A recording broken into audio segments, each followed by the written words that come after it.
அல்லாஹ் மாலிக். என் அன்பு குழந்தையே, உன் வழித்துணை சாயப்பா பேசுகிறேன்.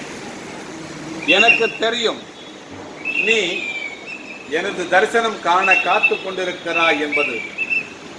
நீ நினைக்கிறாய், நான் தான் நெடுந்தொலைவில் இருக்கிறேனே, எந்த வருடம், எந்த மாதம், எந்த நாள், எந்த நிமிடம் உன்னை தரிசிக்கும் வாய்ப்பு எனக்கு கிடைக்கும் என்றும், எப்பொழுது என்னை சாயப்பா நீங்கள் அழைப்பீர்கள் என்றும், அந்த நிம்மதியான நாள் என்று வரும் என்றும், எனது கடமைகளை எல்லாம் முடித்துவிட்டு நிம்மதியான மூச்சு விட்டு நின்னை என்று தொழ வருவேனோ அன்றுதான் எனக்கு வாழ்க்கையில் நல்ல நாள் என்று நீ மனதில் சங்கல்பம் செய்து கொண்டுள்ளதை நான் அறியாதவனா? நீ நினைக்கிறாய், உனது கடமைகளை முடித்து விட்டு தண்ணீரை துடைத்து விட்டு காணாத தூரத்தில் இருக்கும் என்னை காண வரும் வரை நான் காத்திருப்பவன் அல்ல.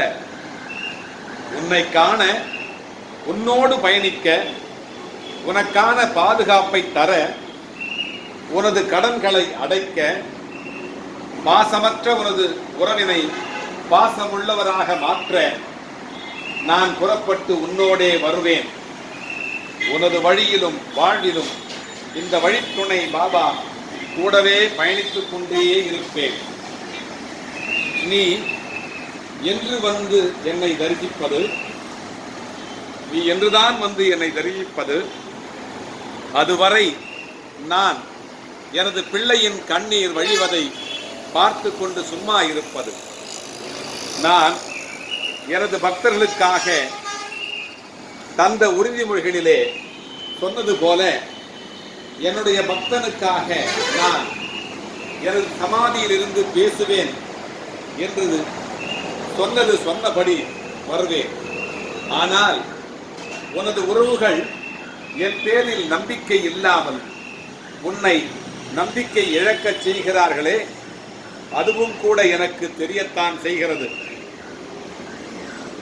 ஒரு சில வேளைகளில் எனது பிள்ளைகள் தனது உறவுகளுக்கு தெரியாமல் வந்து என்னை தரிசிப்பதும், மனிதனாகத்தானே, நம்முள் ஒருவராகத்தானே அவர் வாழ்ந்தார், அவருக்கு கடவுளுக்கு கொடுக்கும் மரியாதையை நாம் கொடுக்க வேண்டுமா என்று உனது உறவுகள் எல்லாம் எண்ணலாம். ஆனால் ஒன்றை மட்டும் அவர்களுக்கு நீ உணர்த்த வேண்டும். நம்பிக்கை உள்ள அளவிற்குத்தான் நல்லதை நான் செய்வேன் என்பதை மட்டும் அவர்களுக்கு உணர்த்திவிடு. அவர்கள் வைத்திருக்கும் பாத்திரத்திற்கு தக்கவாறுதான் பொருளை நிரப்பித்தர இயலும். வண்டியின் கொள்ளளவிற்கு தக்கத்தான் வண்டியில் சுமையினை ஏற்ற இயலும். மனதின் தகுதிக்கு ஏற்றவாறுதான் அவனது வாழ்க்கையை அவன் அமைத்துக் கொள்ள இயலும். மாணவனின் விடைக்கு தக்கவாறுதான் அவனுக்கு மதிப்பெண் கிடைக்கும். தகுதி என்பதே தன்னம்பிக்கை, குறிக்கோள், திட்டமிடல் என்கின்ற எழுத்துக்களின் தொகுப்பு என்பதை நீ உணர்ந்து கொள். அவ்விதமான தன்னம்பிக்கையை வளர்த்தால் நான் விரும்பும் எனது செல்ல பிள்ளையாக நீ மாறலாம். அது ஒன்றே நான் உனக்கு தரும் புத்திமதி.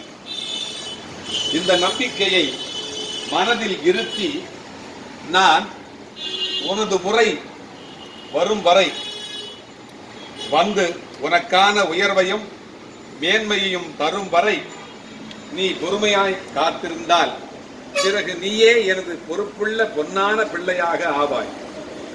பிறகு நீயே எனது பொன்னான பிள்ளையாக ஆவாய். அல்லாஹ் மாலிக். அல்லாஹ்